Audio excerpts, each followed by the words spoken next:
One decade ago, the Seahawks had the best draft class in franchise history come in and instantly transform them into a contender in the NFC. Could the 2022 draft class have the same impact? Nick Lee and I are going to be examining now 1 week into their respective careers early in training camp here on our latest installment of Locked On Seahawks. You are Locked On Seahawks, your daily Seattle Seahawks podcast. Part of the Locked On Podcast Network, your team every day.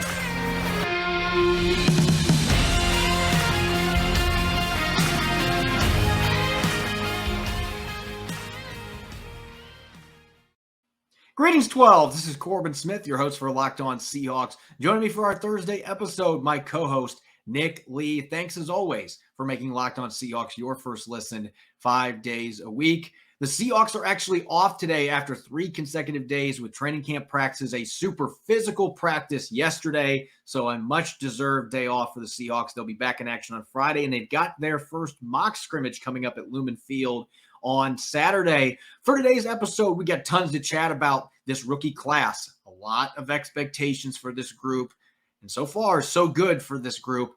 Where do they stand compared to the 2012 group? We're going to be discussing that, plus where the cornerback competition stands 1 week into camp. And we're going to be taking a look at some other observations from Wednesday's practice, away from the trenches and the run game. Plenty of other things happening on the field at the VMAC. So let's get to it. Now for our lead story here on Locked On Seahawks. 1 decade ago, the Seahawks drafted players such as Russell Wilson, Bobby Wagner, J.R. Sweezy, the most decorated draft class in franchise history. A number of those players came in right away, were starters, became stars, and the Seahawks made the postseason, nearly got to the NFC Championship game, and really set the table for them to win the Super Bowl the following year, nearly do it again in 2014. That's a pretty lofty bar to set for any draft class to be compared to that one. And obviously, without a quarterback in this class like Russell Wilson, maybe it's not fair to compare that 2022 draft class that's just coming into the league to the 2012 group. And yet, Nick, it feels like in the early stages of training camp that this draft class does have a lot of similarities to that 2012 group in the sense that you have a number of players that are already staking a claim to playing a lot of snaps early. Yeah, it's fair to look back, 10 years ago now, this class and that franchise, the Seahawks in the early 2010s were in a team of transition. And, from the Matt Hasselbeck era and now to the Russell Wilson era. But yes, as you mentioned, that class, the 2022 class, is missing, a quarterback. That's kind of a big deal. The Russell Wilson, obviously best quarterback in franchise history, future Hall of Famer. So that's hard to replace. But I think you make a good point as far as some of the impact players around, and not just maybe the individual players, but the kind of the era that class ushered in. As a team, the 2012 Seahawks were extremely competitive, and many people kind of tabbed them as a team that arrived a year early. That this team was playing with some young guys that really panned out and were competitive early. So now I'm not saying the Seahawks here, are gonna make the divisional round this year with this draft class, but the amount of impact, especially early, that guys, especially guys like Charles Cross, who probably will be starter day one. I mean, he's gonna get when I look at Pro Football Reference, he's gonna get that 17 games played, 17 starts. I think Charles Cross is on that list of a possibility to get that. So obviously, if you get your franchise, left tackle, that's a pretty big deal. Another one that I could see, Ken Walker, that Robert Turbin, where he's not the guy right now. And Rashad Penny isn't quite Marshawn Lynch yet. But you draft a guy that's a solid running back, and Robert Turbin had 354 rushing yards that first year. I actually expect Ken Walker to absolutely exceed that in his rookie year. I absolutely think that Rashad Penny and him were going to be a legit two-headed monster. Then you got Boye Mafe. Is he a type of Bruce Irvin? That's kind of that'll be tough to see early on, but that are some tough shoes to fill. But yeah, you can definitely see, and I think especially on the defensive side with Boye Mafe and Kobe Bryant and Tariq Woolen, the cornerbacks, I think on that side for sure, you can absolutely see the the seeds have been planted and they're starting to bloom just a little bit. They're starting to poke their heads out of the dirt, and they're really going to start blooming here as they get more opportunity.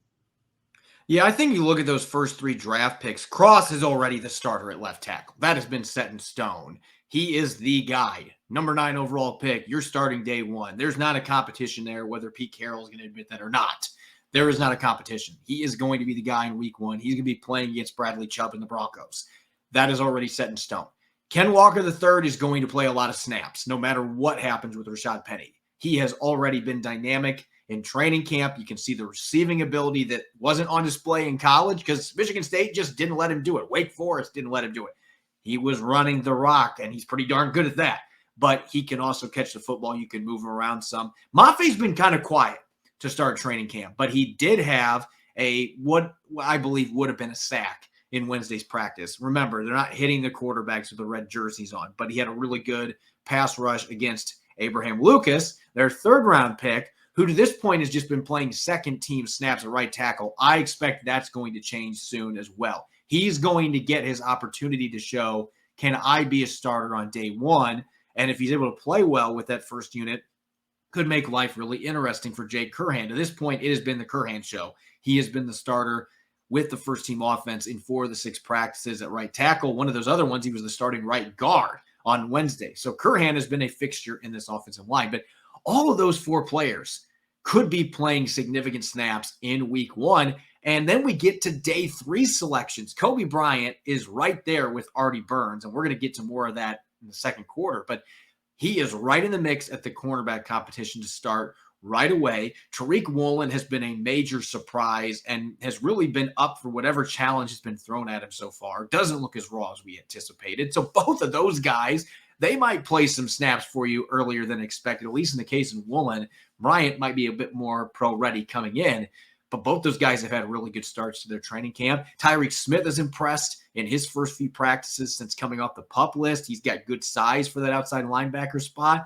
And we haven't even gotten to the receivers where Derek Young has done some nice things. Bo Melton had a big play, finally came through on Wednesday, showed off his speed, his deep threat abilities. So every single guy that I just listed off, you can make an argument at least early in the season at some point is going to be playing substantial special team snaps. I mean, the roster's been set up for these guys to play a lot. That's part of it. It is ushering in a new era. There's more opportunities than there's been in a long time. But also, the Seahawks should be feeling pretty good. Their front office should be feeling pretty darn good already about what they have there. We'll see in a few weeks where things stand. Sometimes rookies hit a wall midway through training camp and they start to struggle. But this is a group that from top to bottom looks very promising, and they're living up to the expectations so far. Everybody was excited within the organization after the draft with what they brought in, and so far, those expectations have been met and then some by what looks to be a draft class that could be franchise-changing. Yeah, I think the 2012 class and that 2012 season kind of acted like, the jumper cables that just jumpstart the car and get the engine rolling forward towards, and obviously they had some really good draft classes before 2012, but that season especially was what kind of jump-started the new era of Seahawks football. And this class can absolutely act like those jumper cables that are sticking on that battery that's kind of starting to die a little bit with, the departure of Russell Wilson and some uncertainty there in the future, and with the tough division, and can really just jolt this team with some instant starter at left tackle and just some impact players early on. That would be a huge shot in the arm for this team moving forward. Yeah, we don't want to get ahead of ourselves. That's the big key right now. Neither one of us here, Locked On listeners, neither one of us are saying that this is the 2012 draft class yet. But they could have a similar impact, and there have certainly been signs on the field that this group is going to have a number of players that are going to be able to play and make a difference right away. That bodes well for the present, and it really bodes well for the future of the franchise. We're only a week into training camp, so there's plenty of more practices for us to watch and see where everybody's going to fit in. But so far, the returns have been pretty good, and that's a great sign for the Seahawks as they try to kickstart this new era, moving on from Russell Wilson, Bobby Wagner, and trying to get back into being a competitive unit heading into the future. Up next, we already talked about Tariq Woolen as well as Kobe Bryant, where they might fit into that quarterback competition, but you've got as many as 6 players that are in the mix for a starting job there. So Nick and I are going to take a look at what's happened so far in training camp, who the perceived starters are, what might need to be done for other players to jump into the lineup, and much more in our latest breakdown of the quarterback position. If you haven't tried Built Bar Puffs yet, you are depriving yourself of one of life's greatest joys. And guess what? There's a new flavor. Ready? Delicious, indulgent cookie dough. Covered in chocolate, that's right. Built Bar has done it again. Let me introduce you to your new favorites. Cookie dough chunk puffs have a light and chewy texture, real cookie dough chunks, and of course, they're covered in 100% real chocolate. All of the joys of eating cookie dough without the hassle of making it, plus it's healthy for you. Cookie dough chunk puffs are only 160 calories, and they have a whopping 15 grams in protein in them. Run to BuiltBar.com to snag a box for you and the family. It will be the perfect treat, or you can find a really good hiding place and just hoard them all for yourself. Like all Built Bars, the new cookie dough chunk puff is covered in 100% chocolate. That means they are healthy and tasty. Chocolate-covered cookie dough with a light, fluffy texture. So good. What's great about Built is that all of their bars are made with collagen protein, which your body absorbs more efficiently and provides tons of health benefits. Eat something that tastes good and is good for you. You are going to love the new cookie dough chunk puff. Whether you need a snack for your workout, a late night treat, or just need to grab a quick bite, Built is the perfect protein bar, and they taste better than a candy bar. Ditch the calories, fat, and sugar. Grab yourself a Built Bar. Go to BuiltBar.com, use promo code LOCKED15, and get 15% off your order. Use promo LOCKED15. You're listening to the Locked On Seahawks podcast, Thursday edition. I'm your host, Corbin Smith. Joining me for today's show, Nick Lee. Thanks, as always, for making Locked On Seahawks your first listen 5 days a week. We greatly appreciate it. The Seahawks have a number of camp battles taking place. We know the quarterback situation, Drew Lock versus Geno Smith. Even though I don't know there's necessarily been a competition yet to this point, it looks like Drew Lock is starting to make some headway in that competition. Right tackle, you've got 3 players duking it out for that starting job. There's an interesting battle developing on the defensive line for reps, trying to get into the rotation with pass rushers and interior linemen. But, Nick, I don't know that there is a more fascinating and more intriguing roster battle for the Seahawks right now than cornerback. And I've mentioned it a few times on recent episodes. It's such a different feel than it was this time last year, where you had a lot of new faces, but a number of them were on one-year contracts. There wasn't a lot of guys that were here that were under contract for more than a couple years. And so there were a lot of question marks about that cornerback position. Then Keller Witherspoon gets traded midway through camp before he ever plays a game for the Seahawks. And they had some injuries. They traded for Sidney Jones. I mean, they were basically reshuffling the deck at the end of August, early September. It was not an ideal situation for them. Trey Flowers ended up back in the starting lineup by default, not necessarily earning that position. And here we are a year later, and it's really a 180-degree difference. You've got 3 players that you've drafted in the last 2 years. 2 of them are healthy right now. Incoming rookies, Tariq Woolen and Kobe Bryant. Sidney Jones played outstanding football late last season.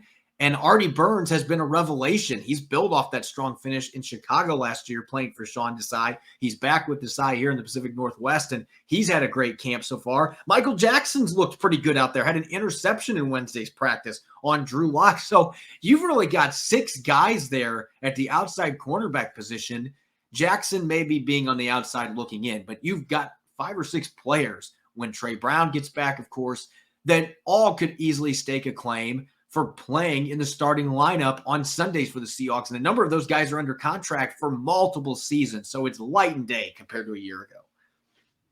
And when you say that, there's open competition pretty much for 2 starting spots or a starting spot, there's 2 ways to really look at that. There's, no one's really shown yet, and no one's really the guy because maybe no one's become, an impact player, and they're just kind of trying to shuffle through who's going to be that guy. Or you have so many guys that could be the guy, you just can't pick yet. And I think one situation might describe the quarterback situation.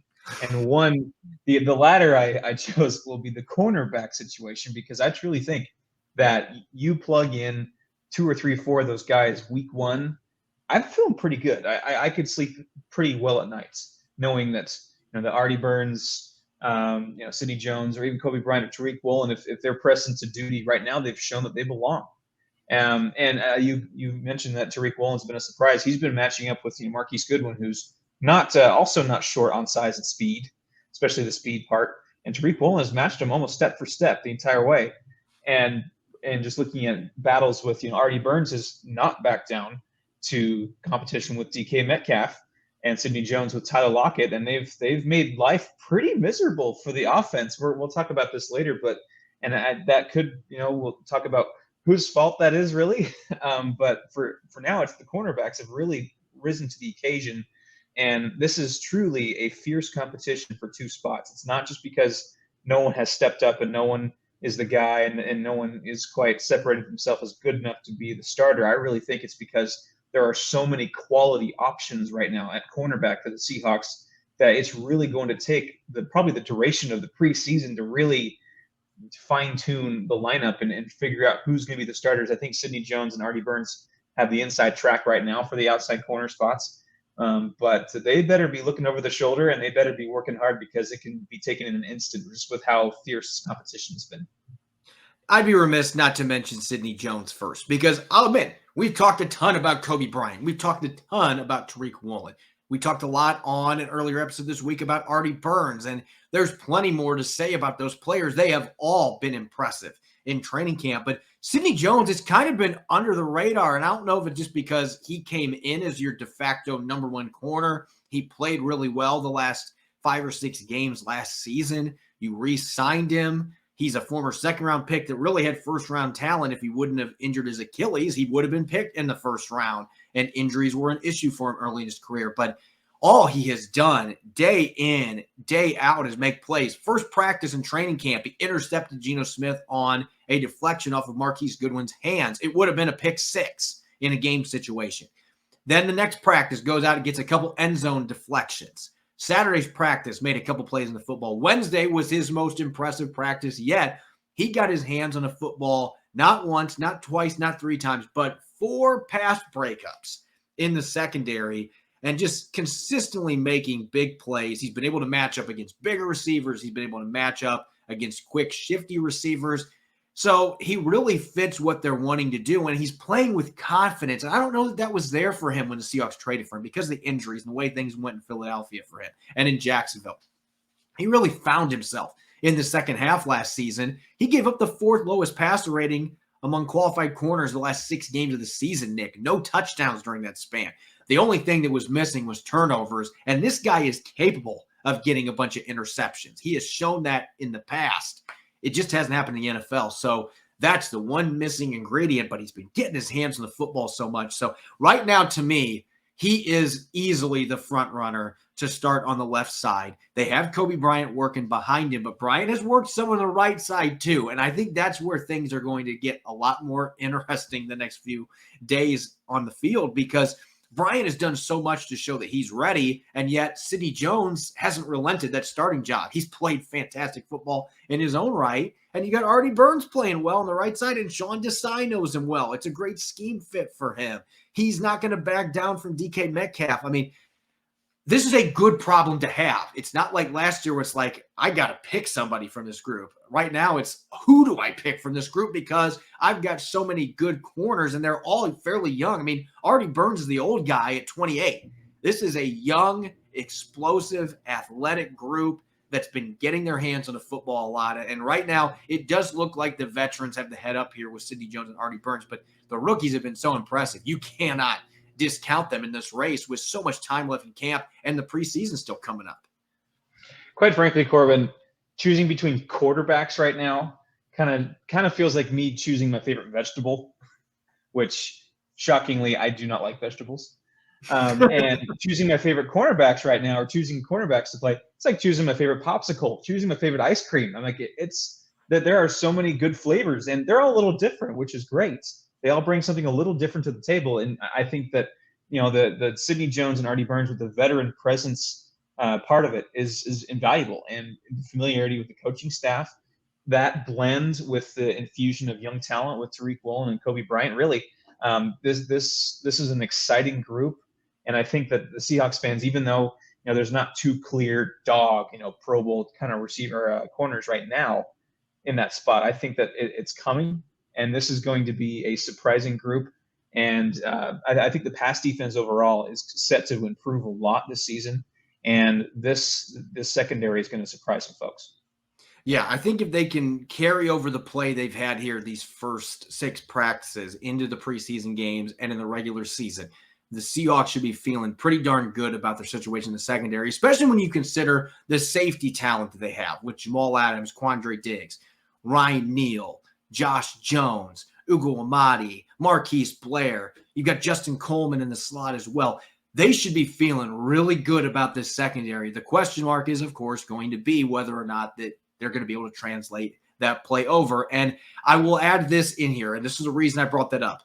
This was totally expected, but Coby Bryant and Tariq Woolen did get some first-team reps on Wednesday, and both of them got picked on a little bit, particularly Bryant. He gave up 3 receptions in coverage of Tyler Lockett in the final third down situational drill. Lockett was showing him the ropes a little bit. Hey, welcome to the league, rookie. Here's the thing. Tyler Lockett does that to pretty much everybody that tries to cover him. So there's no shame in that. I am curious to see how Coby Bryant responds from that on Friday. Is he going to come back out and try to adjust a little bit going against Tyler Lockett? Is he even going to get first-team reps? Because Artie Burns will probably be back at that point after having a veteran rest day on Wednesday. I want to see how he adapts to that. And Tariq Woolen, he was all over DK Metcalf on a deep ball thrown from Geno Smith, and he kind of learned the hard way that sometimes you can be in great position against DK Metcalf, and it just doesn't matter because of how much of a freak athlete he is. High pointing the football, gets both feet down in bounds. Woolen did everything right, and yet he still got beat on that play. So I was encouraged by what I saw from him against Metcalf. He's played him tough for the last couple practices.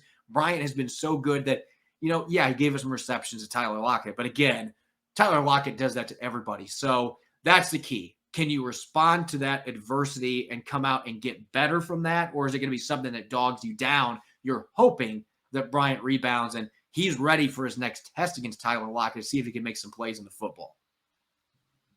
And everything based I've read about Coby Bryant, it's going to be him coming out motivated and trying to build off that. Everything I've read about his mental makeup has been impressive, and I'm expecting that to manifest itself on the field. But yeah, DK Metcalf's done that to Patrick Peterson, to at times Jalen Ramsey, even though Ramsey has decent numbers against him. I mean, every corner in the league has a little bit of a DK Metcalf highlight film on him. So I don't think there's any shame in that, but I think it's good for him. It's good to fail. In training camp with these guys, they're failing up. They're trying. They're learning on the fly, and especially against 2 of the better receivers in the league, doesn't get much better than that.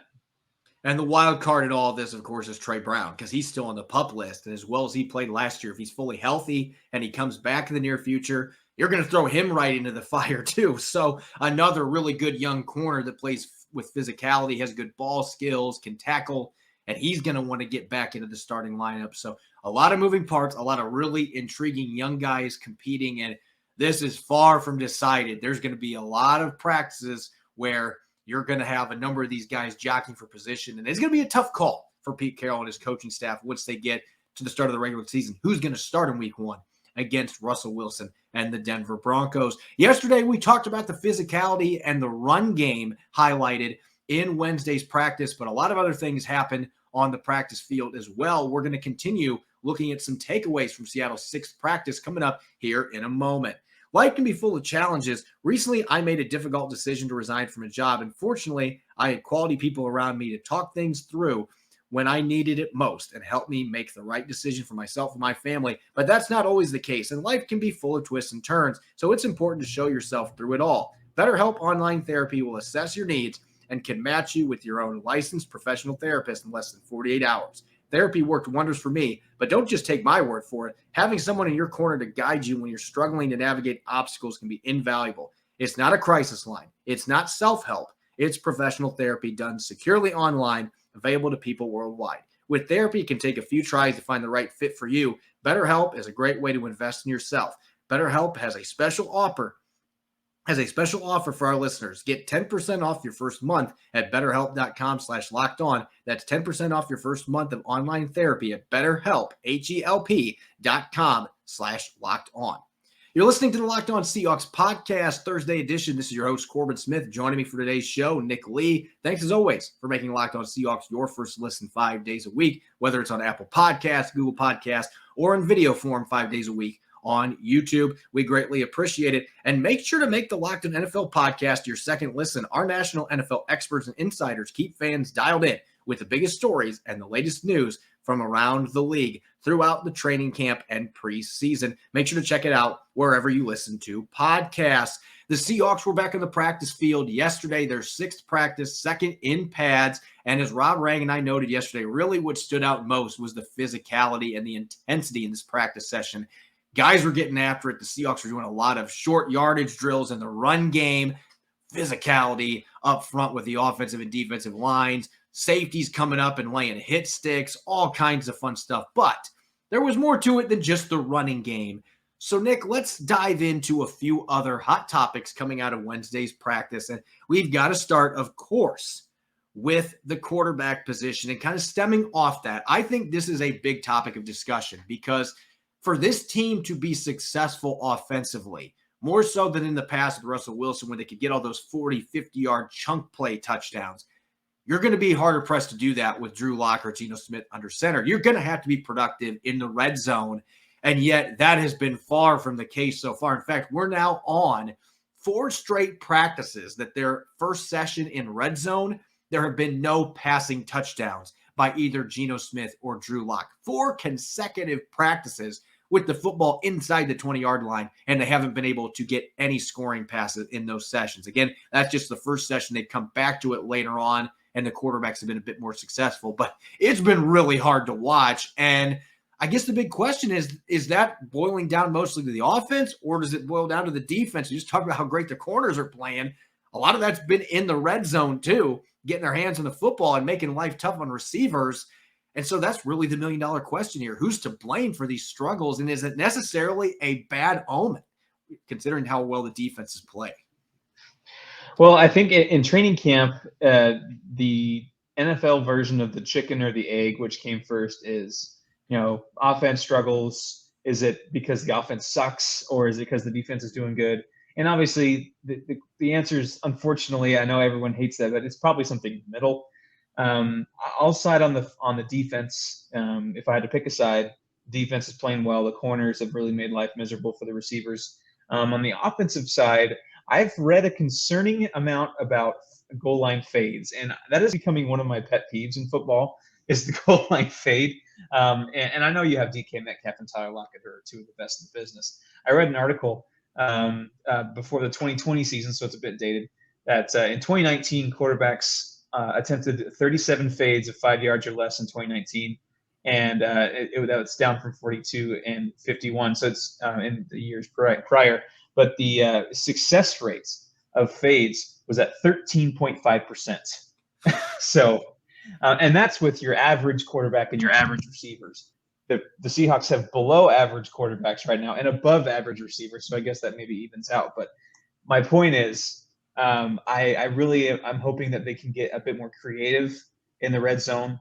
The Seahawks were 3rd in the NFL last year in red zone percentage or red zone conversion rate, which is very impressive. Obviously, it helps to have Russell Wilson throwing to guys like Metcalf and Lockett.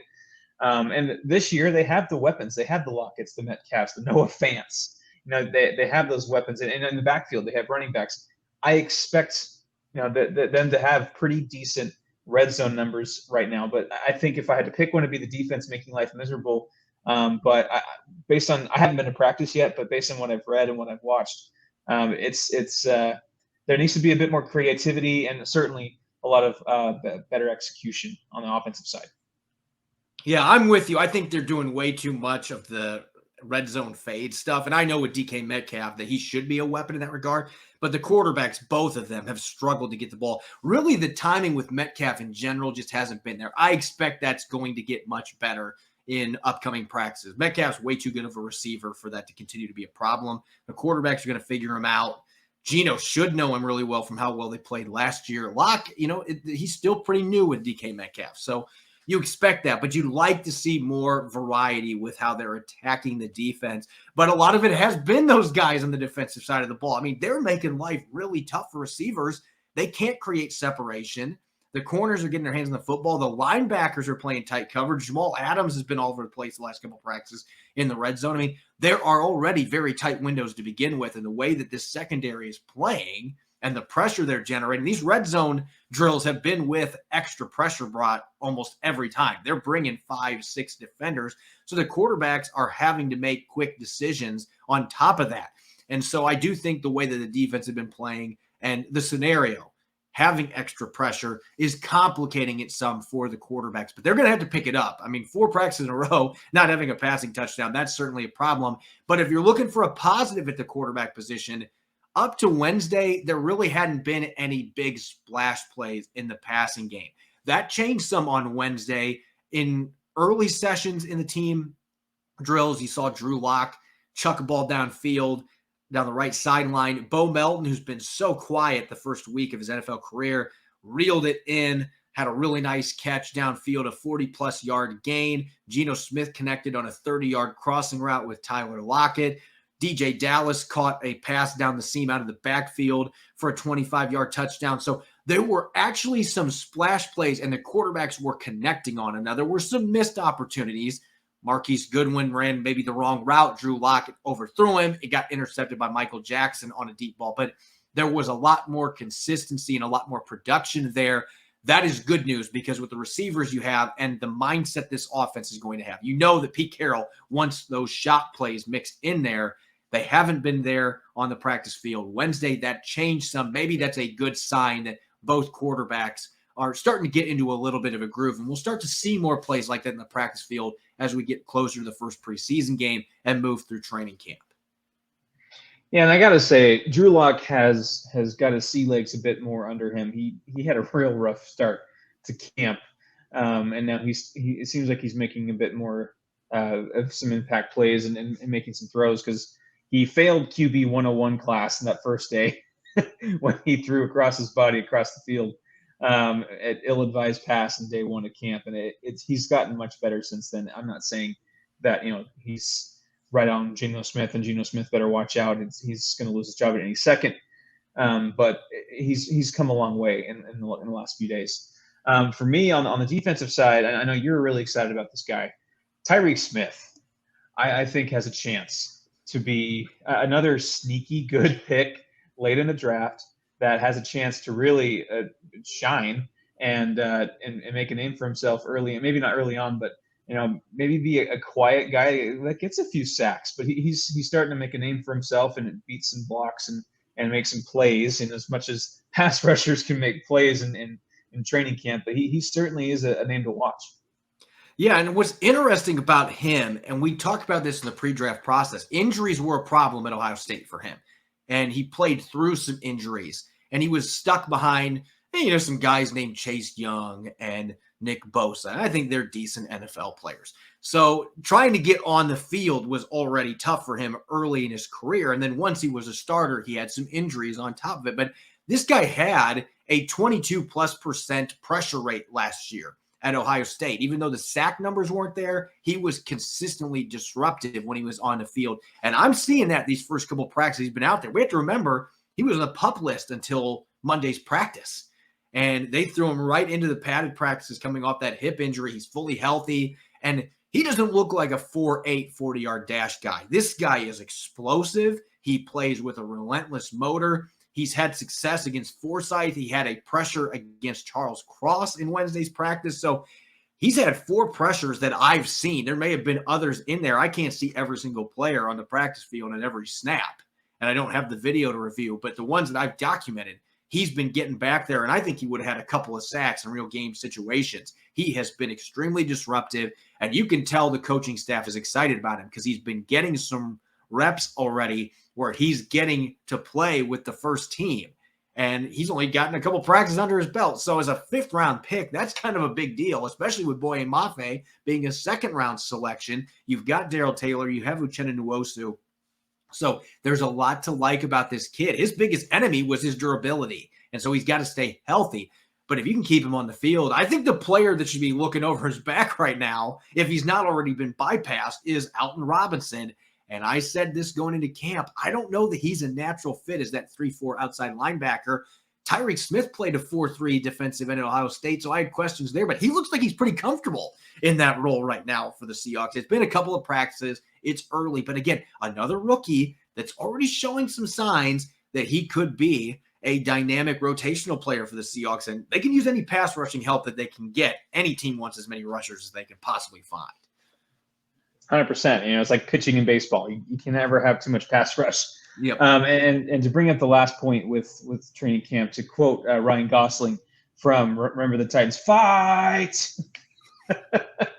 There's a fight, and it seems like I've read, again, I haven't been to practice, but it seems like I read about a fight now just about every single day of Seahawks camp. Corbin, what in the name of WWE is going on out there? Well, the first couple ones that happened, and Rob and I talked about it earlier this week, DK Metcalf, I still believe that his issue is that Artie Burns is under his skin. Artie Burns has figured out something to defend him. He played well against him in that game last year with the Bears in Week 16 in the snow, shut Metcalf down. He has been really winning most of the snaps one-on-one and in team situations against Metcalf in training camp so far. So Metcalf was frustrated. He's been frustrated about the quarterback's inability to get him the ball too, regardless of who is across from him. So a lot of that has already started to boil over a little bit. So he and Darrell Taylor got in. Darrell Taylor is just a different dude this year, and I love it. I love how aggressive he is, and he just, it's not just the way he's playing. He's running his mouth a bit more. He's just playing more energized, more confident.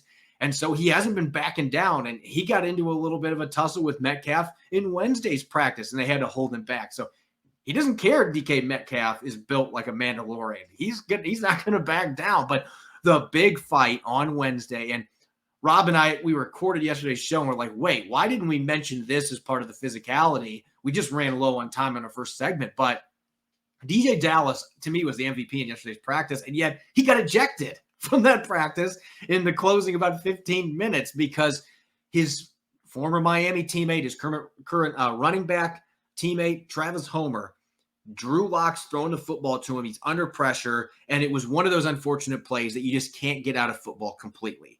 The receiver is going down towards the ground. His helmet, the crown of his helmet's going down to catch the football. The defender's not doing anything malicious, but Bubba Bolden, the undrafted rookie safety, is coming in looking to make a statement. He's trying to impress, and he blasts Travis Homer helmet to helmet, and it stirred up a number of teammates. A number of them got into Bubba Bolden's face. He turned around, and here comes DJ Dallas, and he blindsides Bubba Bolden, knocks him to the ground.